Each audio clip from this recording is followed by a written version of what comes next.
Everybody, welcome back to the channel for Mut Talk episode 2. I'm joined today with my good friend True Renegade. Yo. If you guys are looking for more of my views on what we're about to talk about, refer back to my last video. But for right now, we really want to get another player's in-depth opinion on some of the things that I felt really strongly about that happened in Mut 23 this year. So, Renegade, how long have you been playing Madden? Man, I've been playing Madden. Actually, I initially started playing NFL Game Day. And this was like back in 97, 98. But picked up Madden maybe about 15 years ago, somewhere in there. But I've been consistently playing Madden for well over a decade.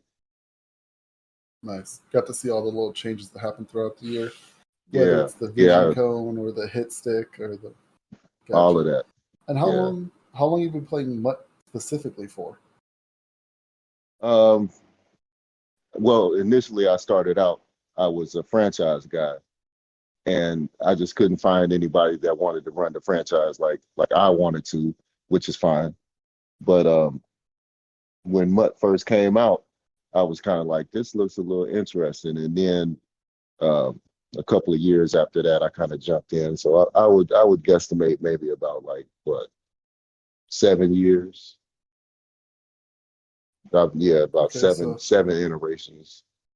Ever since then. Now, just to give a little bit more background, how do you view yourself in regards to competitiveness? You know, are you someone who is ultra competitive, like MCS level? You know, running the meta plays, I guess, the dime 1-4-6 defense, the dollars out there, those 3 down linemen package fronts, or are you someone who is really you want to win, but are you willing to go to those extremes to win? Well, I view myself like a little bit in the middle because Gotcha. I'm not necessarily trying to do everything meta-wise, but there are certain things that in order to be competitive out there, you have to do some meta type things. But I pride myself more on building my own scheme. Do you have an example of? Do you have an example of some of those meta things that you're talking about? Because I 100% agree with you, but for some of the people listening who might not necessarily know how far that rabbit hole goes, what do you mean by some of the more meta things that you've done? What are some of the things you felt like you've had to do to stay competitive? The easiest example would be your sub linebackers. I believe in linebackers. I believe in linebackers. But there are certain situations where we should get a shirt, cannot have a Madden linebackers. Yeah, right. I believe. Yeah, and then a small on there in linebackers. Now, to give a little bit more background about yourself before we get into really what we want to talk about today with the abilities in Madden 23, where do you consider yourself in regards to spending? I know you said you're a little bit in the middle as far as competitiveness goes, but how do you view yourself, as far as, how often are you buying packs? Are you using coins? Do you typically use points? And how frequently do you do that?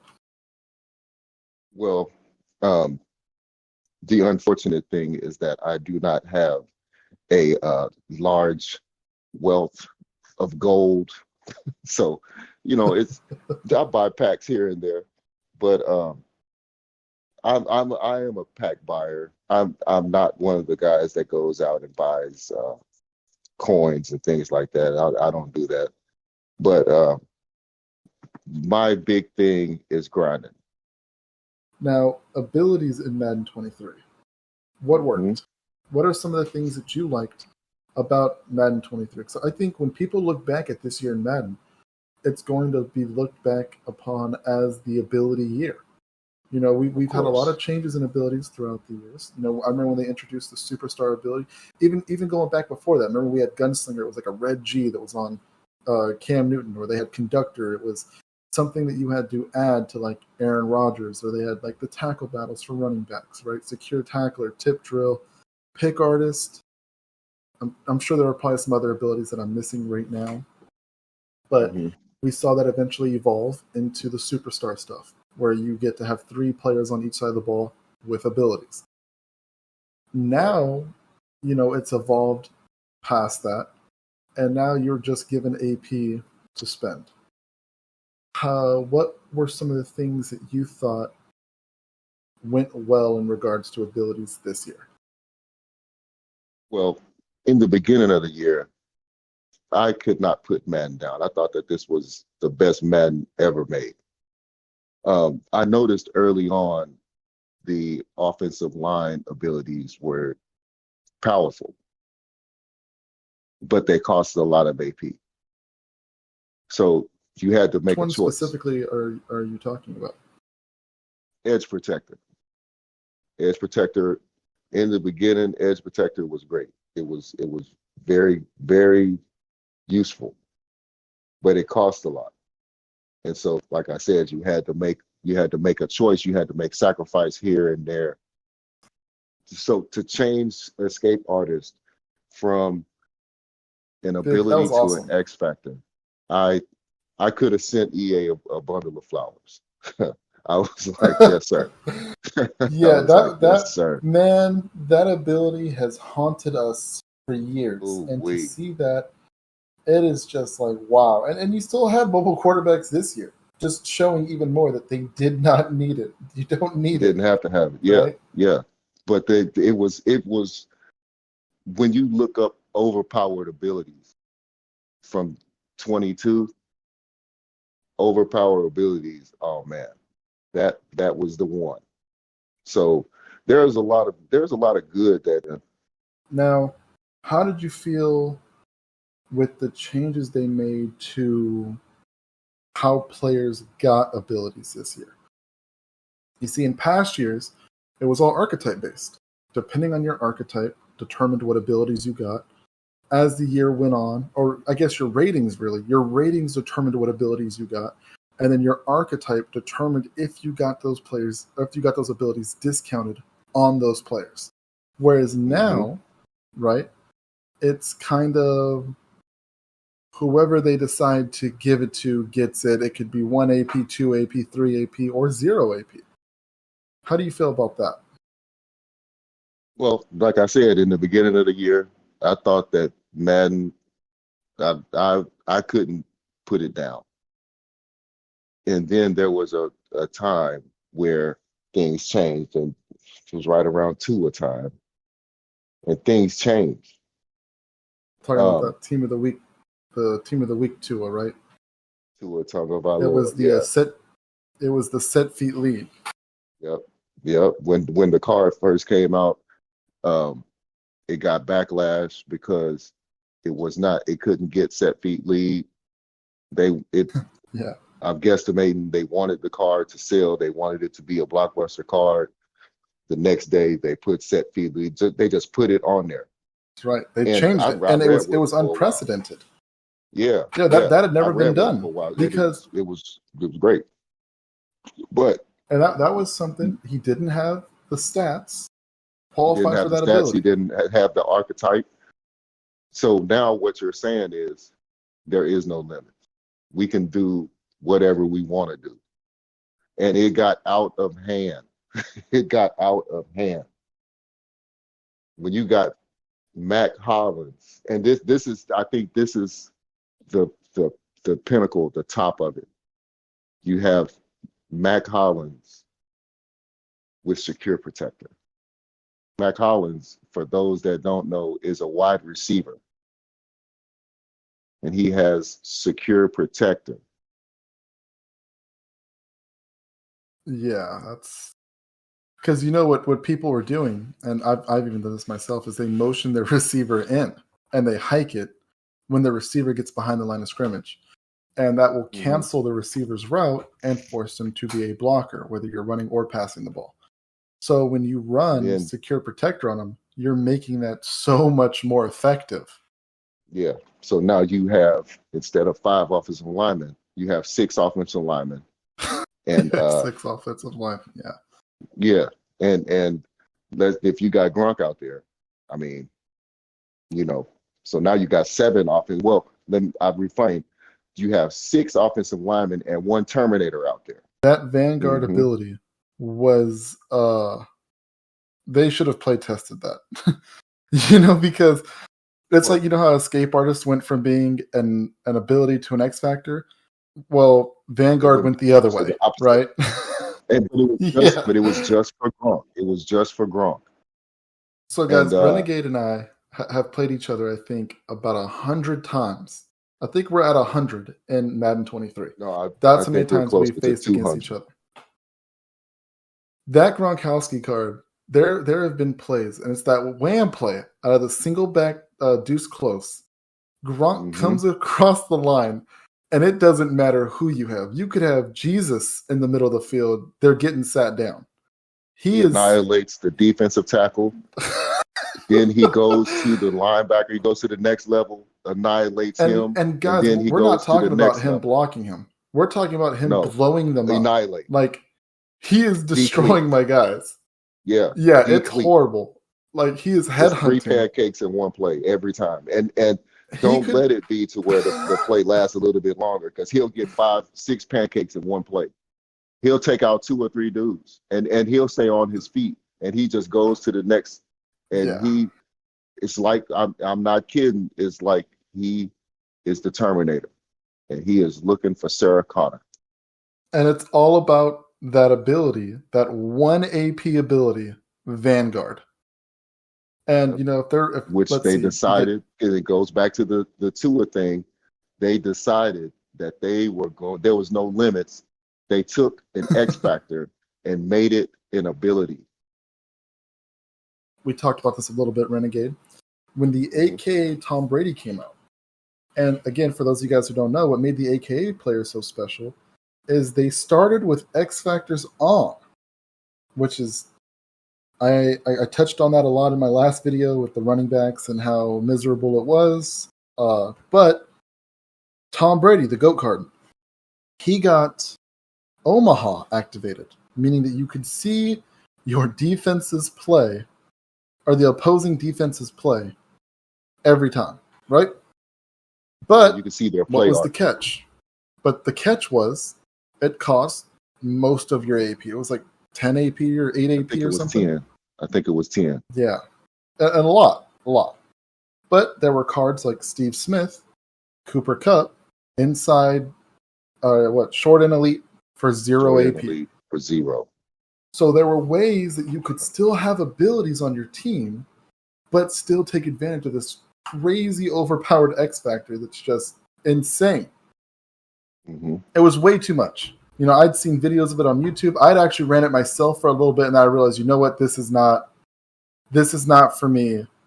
And this is, that was the Blitz promo that Steve Smith came out in. So we're talking November, right? We're talking Yeah. about abilities got to the point where they were breaking the game in November. So, leads me into my next point. How do you feel, or how did you feel, about the reduction of AP from 12 to 6? And I'll even go one step Initially, further. I'll go one step uh, further. Who do you think it benefited more? The super competitive high spenders on one extreme, or the free-to-play casuals on the other extreme? Which do you think benefited more from it?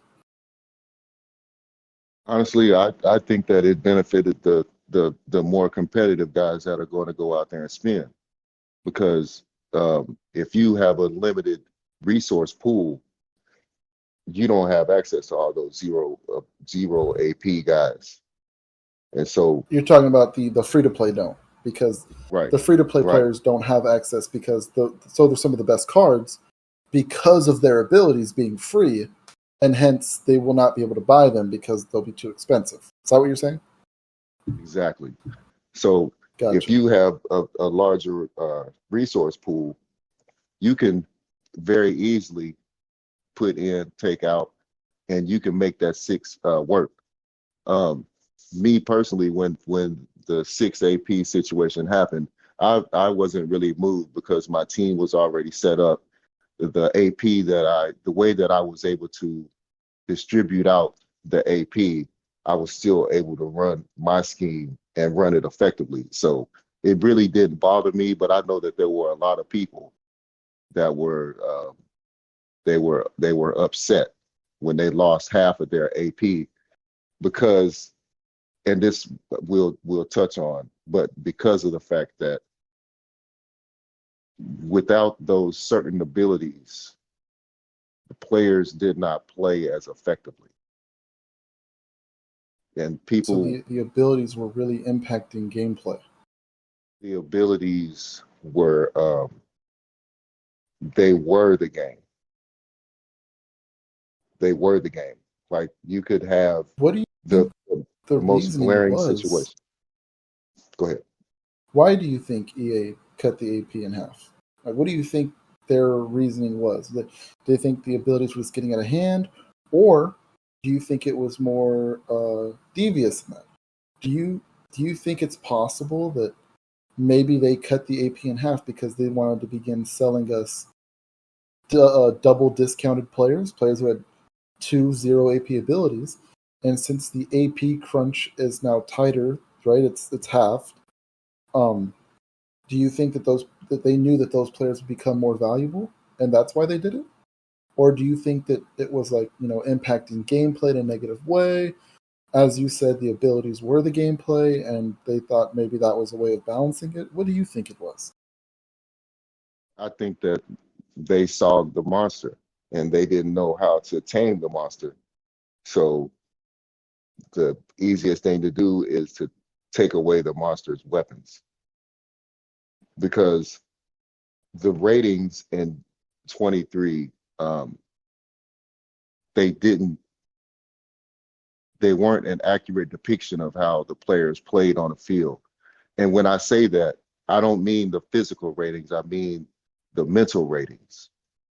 The mental part of the way that a player played was based off of abilities. Okay, you got the speed, the acceleration, the things like that. That, yeah, but when it comes down to zone, man, and stuff like that, that was all based off of abilities, For sure, the KOs especially, giving them especially. mind reading powers. And the Now, most powerful of all, one step. one step ahead's been the boogeyman for a long time, and Oh my for goodness. sure. I mean, this year they split it Don't up. go in That's your another bathroom and positive. say one step ahead 3 times. Do not go in your bathroom and say one step ahead 3 times. Don't say Right? that in front of the mirror. Yeah. At least this year. And again, this is another positive. They split it up. You had the inside step, or what, inside shade, outside shade. Inside shade and outside You shade. know, it was kind of, it was smart. It prolonged the inevitable, right? So instead of getting one step ahead in Mm, October, we got it in February. yeah. Another thing I want to touch on is Tom Compton. For those of you guys Oh yeah. who weren't playing every week, or checking in every now and then, Tom Compton was a field pass player, the competitive pass player. Real early on, I think like what, September, October maybe. He was an Real 89 early. overall. Yeah, but Hmm. Tom Compton played for every team in the NFL, it feels, and got a lot of theme teams.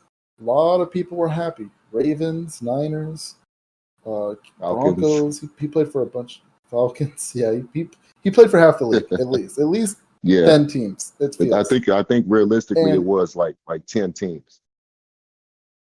and even if he didn't play for your team, like I'll be honest, I had never heard the name Tom Compton before the competitive pass came out. But now I will never forget his face. Tom Compton. What made Tom Compton so good? Before I even, yeah, what do you think made him so good, Renegade? Well, like I said earlier, one of the more powerful abilities was edge protector. And Tom Compton was the first card to get edge protector for 2 AP. And at the time, Yeah, Tom Compton, I believe he was 89 overall, and he was an 89 overall. Yeah, that was right there, that was right there in the threshold where everybody was at. So he was he was a really good card that got a great ability for a discounted price at the time. But then yeah, a month later, 2 months later, when 89 is not the threshold where they're up over 95, and because of that ability, Tom Compton was winning 100% of his blocking interactions against cards that are 6 and 7 overalls higher than him, just based off of yeah. the ability. Yep. And ratings have nothing to do with it. As we said earlier, the ratings no longer determine the thresholds for said abilities. If they decide to grant you an ability, you have it. Yeah. Basically, what So I'm saying is because Tom he Compton was could he have was zero pass block, minus 10. zero He strength. was minus 10 against some of these guys that he's going against. Minus 10 in strength, minus 10 in change of direction. And he was winning 100% of his interactions. Insane. It was insane. Now, there were players who came out that were better than him. You know, you had 95 overall right tackles in the game, but people weren't running them because they didn't have the discounted abilities. That AP. It's all about the AP. And mind you, like you said earlier, he was a competitive pass player, so he was free. So you plug in a free right tackle.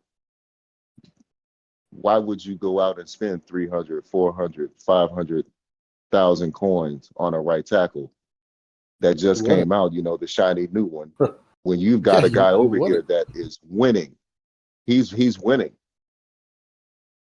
And so I So have to ask you about the it makes inverse. absolutely no sense. So right here, right, we're talking about one extreme, right? The abilities just completely overhauling everything. Let's talk about the inverse, though. Deion Sanders. Oh Now, I'm man, not talking about the Ring of Honor Deion Sanders. I'm talking about was it the the Thanksgiving or season I two. believe, It was season two, yeah, the field pass, because we had Casper, right, Dion, right, Gronk, and Calvin. right, So Dion was on my team one day. We were playing against each other, and I goofed. I moved him around on my roster, and it disabled all of the abilities I had on him. yeah, We went into a game, and I don't think he meant to do this intentionally at the time. We just, started to catch on to what was happening during the game because it was so blatant. yeah. What Dion happened when had Dion didn't frosting have on. his abilities? Dion had cake frosting all over him. Well, he was getting ate up, and so you go in and look at the replays, and he's taking missteps. He's doing stuff like he's never played football before. Like he's drunk. Dion was out But there.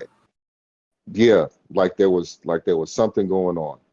But at that time, his man rating, zone rating, was above the average. It was well above the average. So you would think, even though he doesn't have his abilities on, he's probably not going to make these spectacular plays, but he's going to be in position. Well, he was he was getting cooked. He was never in position, based solely And that's because another he didn't have his situation. abilities on. Exactly what it is. So in a situation like that, the abilities matter more than the ratings. It's like the only rating that matters is speed, right? Until they make an ability that gives you speed. That's the only ability that matters, right? Yeah. And once you get to a point in the year where everybody has 97, 98, 99 speed, the only thing that matters is abilities. Well, yeah. I mean, okay, so let's stay there for a second because at the end of the year, I know it's the end of the year, so everyone's going to give him a pass, but I think this really does a good job of proving the point. At the end of the year, they released a strategy card that said maxed out. Everything was 99, everything. Every card you had in your binder is now a 99 overall. So Renegade, when you're, picking players to put on your team, if everyone's 99 speed, 99 everything, what are some of the things that you look for to determine who makes your team or not? You no longer need the theme team boost, right? Because the theme team boost is there to make your team more competitive, faster, or whatever. You don't need that anymore. Everything's 99. So what determines who makes your team? At that point, either you're saying, this is my favorite guy, this is my favorite player, or how many zero abilities does he get? So it goes back to, again, the abilities make your decision for you. And I think for about a month and a half, you ran Chris Claybrooks. And Chris Claybrooks was shutting down Calvin Johnson. And I mean, not like he was winning some of the time. He was erasing Calvin, 6'5", 240 pound Calvin Johnson, 5'9", 179 pound, 96 overall. Chris Claybrooks was shutting down. Okay. Okay. I'm just playing. Okay. Hey man, I didn't even know his name 5 minutes ago. You know what I'm saying? Man. And you want to talk about something frustrating? It's like how is this even possible? But the way that it's possible, one step ahead. One step ahead. So the ability. And I was, it's something, and you're 100% true. I mean, this it wasn't ratings based, it's abilities based. And so when I posed a question to you now, were players worth more than their abilities? What do you think? Were players worth more than their abilities? Yeah. Do they have any value outside of what abilities they get for 0 AP? That's my question, because you look at like John Elway and how long he was used for, right? He had the conductor. No, I'm sorry, not conductor. He had the hot route master, gunslinger, set feet lead combo. And I think he had fearless too, right? These superhero quarterbacks that we ended up seeing. You look at a player like Patrick Peterson, who got one step ahead for 1 AP. And then that's back before the AP cut, right? You have the A.J. Dillons of the world with 2 AP, and they become the greatest running back of all time. Well, the problem with the A.J. Dillon, that Quadfather card, the problem with that card was that it didn't shut off. That X factor, it stayed on until you knocked him out of it. But it was and then it turned back on 5 plays later. Yeah. But knocking him out of it was essentially impossible. Yeah, not the easiest thing in the world. Yeah. Yeah. You gotta tackle him twice behind the line of scrimmage. Well, it became worse when they cut the AP. When they cut the AP in half, now you're limited to how many secure tacklers you can put on the field. Secure tacklers. Yep. And it's even harder to do. Yeah. And they noticed that. A.J. Dillon was being used way longer than he should have been. Like the Tom Compton issue using times A.J. Dillon 2. Right now. Somebody's probably using A.J. Dillon right now. Why would you switch? Because even though they have better ratings, do they have the abilities? He stayed effective. The strength of abilities was just too much. It destroyed. Too much. It destroyed Madden or Madden Ultimate Team. It made me stop playing Madden for a while. Yeah, I stopped playing Madden like back in January, and I came back like in April or May when I heard the One Step Ahead was coming out. Yeah, and then because it took basically a break again and came back for rookie premieres. It basically forced everyone to run the same cards. It forced you to, because if you're trying to if you're trying to be innovative and you're trying to be, off meta, um, you are going to get skull drugged. Like you are going to get like curb stomped because Right. you have to Right. have certain guys to combat these wild players that they're putting out there. Yeah. Like, And yeah, and there's so there were many guys that were things. running in Mut Champs that they just ran quad father. That was their whole offense. Like they couldn't make if you opened up a book, they couldn't make a read. But they were winning games because of quad father. And I mean winning. Like making people quit winning. It wasn't very fun at all. It was No, horrible. it was ridiculous. So I'll take you back to this question. Do you think players were worth more than their abilities? No way. I mean it you chose the players based off of the abilities. So that in a nutshell right there, it tells you.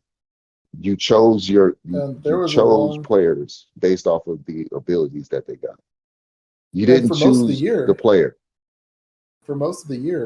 I was preaching. I'm like, hey, you think this is bad? Wait for one step ahead. Wait till one step Yeah. ahead comes You up. said that Wait till you one said step that ahead for comes up. months. Yeah, you said that for months. And it finally came to fruition, and it was like, It this was isn't worse than fun. I could have ever imagined. It was you could not pass. Your guys couldn't get they could not get any separation, no matter what. But if you're a casual player, you come into the game trying to have a good time, it catches you off guard. And you end up making that mistake in the first quarter, and you've just lost the game.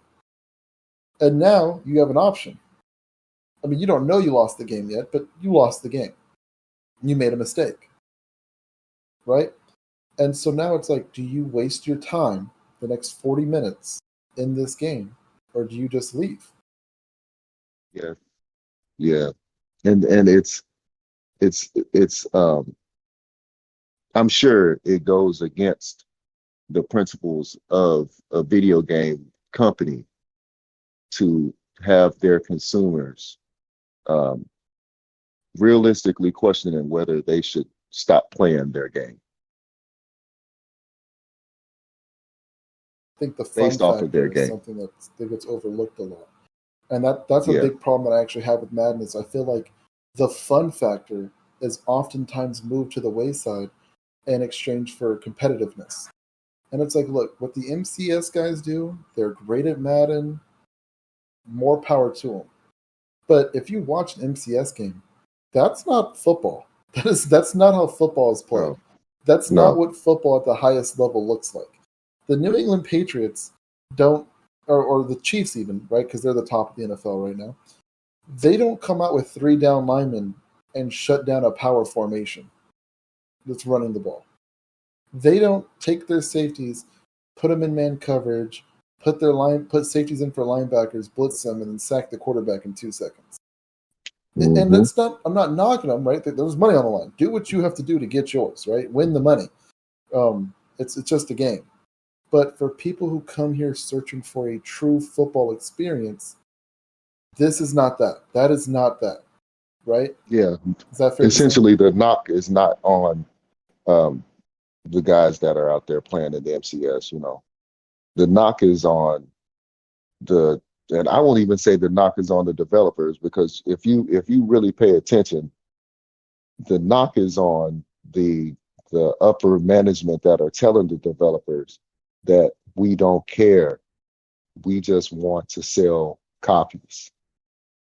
How do you feel about the comparisons between what Madden did with abilities this year and 2K? And for those who don't know, I'll do my best to sum up what that is, what that looks like right now. In 2K, you have to have certain ratings. Once you hit a certain milestone rating, for example, let's use 3 point. Once you hit, I don't know, 85 3 ball, you're allowed to get certain badges that boost your player's effectiveness in specific situations, whether that's shooting from the corner, shooting the ball deeper, in 30 footers, 35, whatever, right? How effective you can shoot in traffic where someone's in your face, right? How well you are a shooter. But in order to unlock those abilities and become that great shooter with those abilities, you have to first have the ratings to get those. Now, take it a step further, those abilities or those badges, as they're called in 2K, are able to be upgraded to increase their effectiveness. So you got like bronze, silver, gold, and what they call Hall of Fame. On Hall of Fame, that means you have upgraded a badge 4 times. So if you take something like corner 3, maybe you're hitting 30% of your shots from the corner, you have Hall of Fame on. From the corner, you're going to hit like 60%. Big gap, right? Just from that one badge. How do you feel that works in comparison to how Madden does things? Where now it's just kind of the players who have the abilities, they all play the same essentially, as long as they have same speed, same ratings, and they all have. It isn't really beholden upon their ratings. It's whatever the developers choose. How do you feel about the contrast between them affects the gameplay? I really like the way that the badge system in 2K, and I wish that there was a system, and it sounds like 24 is going to something similar, not exactly the same, but something similar. Because, and this is why, if you don't have a long range shooting badge, you can still make long range shots, just not as effectively. In Madden, if you don't have said ability, your guy cannot win that. He can't win. So either you have it or you don't. Either you can do it or you can't, and that is all based off of abilities. Whereas in 2K, like if you don't have limitless takeoff, you can still dunk. You can still dunk on people. If you don't have limitless range, whatever the names of the badges are, you can still be an effective player. So it's not based off of the badge. The badges are enhancements. In Madden, the abilities are the game. If you don't have, and then I see what you're saying. So you're saying, let me just try to sum it up the best I can if I'm understanding you properly. What you're saying is that in 2K, the abilities boost the consistency at which your players are able to perform those feats, right? The consistent higher levels, right? So like your guy can still dunk, but now you're able to consistently dunk further and further out. So it's not changing the way you play, it's boosting the way you play. Whereas in Madden, you're not able to do that at all if you don't have the ability. Is that right? Exactly. And it's like the most glaring situation is secure protector.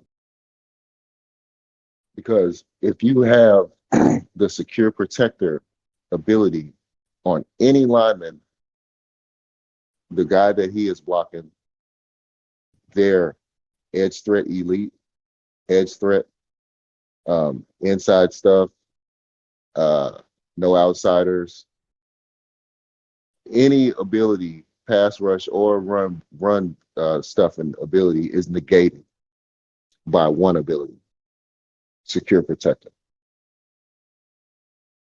So no matter what the guy's rating is, and no matter what the defender's rating is, if he goes against a secure protector, he can't beat him. And that's not fair. And you're right. You're right. You got Tom Compton blocking 99 overalls. It's just silliness. Yeah. Yeah. And one more thing I think that's even crazier is the amount of AP that you spend on someone like a Tom Compton that completely takes away however much you could spend 12 AP on one guy on defense. He's not beating the 2 AP or the 0 AP edge protector. Zero. Or secure protector. Zero. Yeah. 0 AP secure protector. Not beating him. and some at It's best not balanced. one, That's for sure. two It's AP. it's Yeah, not there's balanced. zero balance. No balance. No balance. Now, for our last topic, I want to go over the ability changes in Madden 24. We just touched on it briefly a little bit, but for everyone who's listening who doesn't know, they're changing, and I believe that they're for the best. So what they're doing is instead of just giving the players the abilities and saying have at it, while I'm sure they're probably still going to do that, they're probably still going to pick and choose who gets what abilities discounted or whatever, or even can have the Yeah. ability at all. Mm-hmm. What they're doing now is they're having the ratings play into it. Last game, you could have a player with 99 man, and they would still get torched. You know, we mentioned Deion Sanders. We spoke about that story earlier, right? In this year's game, they're changing it. Your abilities will no longer work 100% of the plays. What will happen now is depending on what your rating is, determines how the chance that ability will trigger on any given play. So it's not quite what 2K is doing, but it. I don't know. How do you feel about it, Renegade? I think that it's a step in the right direction. I'm chomping at the bit to get my hands on the game Aren't because we all? yeah, it a lot of the things that they've done, they look and they felt from playing the beta that Madden is in the right direction. But abilities wise, I think that that's a really good change. Um, it actually makes the ratings matter to a certain extent. Where I guess what they're saying is they want the game to be ability based, but they understand that the abilities cannot be so overpowered. So, I mean, I would have liked the tier system where if you have a higher tier ability, it will negate a low tier offsetting ability. But this seems to be this might work, and Because you can we'll have see. Secure Protector now, and if you have a low pass block rating, that ability might not trigger, and now Double or Nothing Extra Elite triggers, and now that guy is coming Hmm. through, and it actually feels somewhat uh, More RNG based, realistic. more Yeah, realistic. Yeah, there's So yeah. I'm looking forward to it, man. But closing thoughts, I'm are there excited. anything else you want to say about the abilities this year or the upcoming changes? I just hope that I really hope that there's balance. That's a big word. There's balance, and that it makes sense. And if it does, I'm gonna be on it. I'm gonna be on it. I'm gonna be on it anyway. But I won't be throwing temper tantrums, I guess, because I've had my fair share of temper tantrums, Madden The only wise. reason why we get so upset is because we care about the game. Right, That's what it is. If we didn't right. care, we'd be indifferent about it. But that emotion shows how passionate we are for the game and how we want it to succeed. We're not wishing that Madden would go away or EA would sell it. No, not doing any of that. We No, deeply do care about the game, and that's why we want it to be better, because we know it can be better. and it But with that, actually should be better at this juncture. should and could, man, two different things for sure. But thank you for joining me. I appreciate it, man. I know we went over on time, but it was a pleasure having you, man. I want to have you back on probably about a week. Give first impressions on how we feel about Madden 24, things that we feel like are going in the right direction, and if we feel there are some things going in the wrong direction, I'd like to talk about those too. So with that being said, thank you everybody for joining us. Follow the channel, subscribe, see what we got going on next week. Have a good day. Subscribe.